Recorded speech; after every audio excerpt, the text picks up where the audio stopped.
18 years ago, I was really in a dark place. I was suicidal. I was pretty well a shut-in. And I remember this day so clearly. I'm in my home, in our home.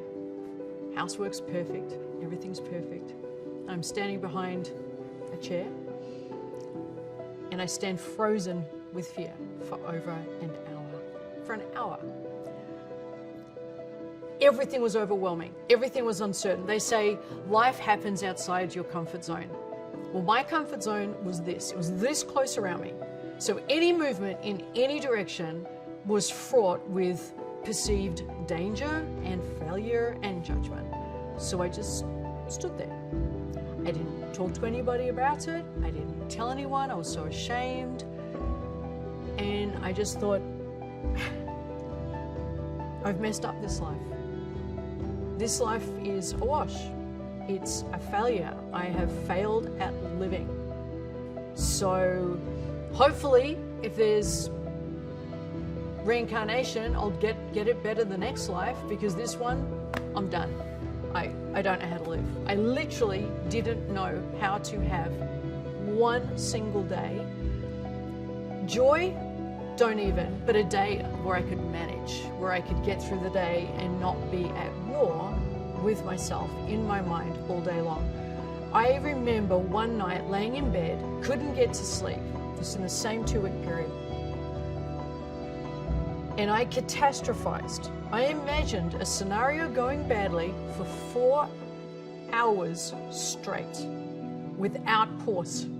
I laid in bed imagining worst case scenarios of something that wasn't necessarily going. Just the idea of doing something positive for myself created 4 hours of terror.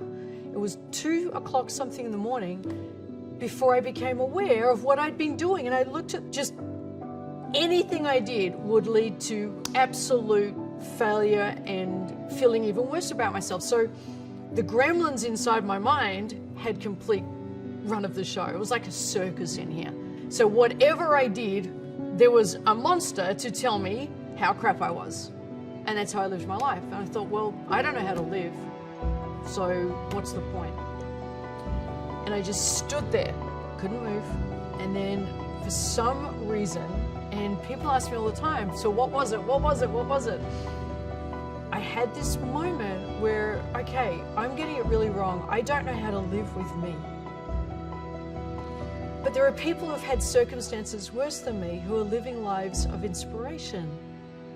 I thought of Nelson Mandela, nearly 3 decades in solitary.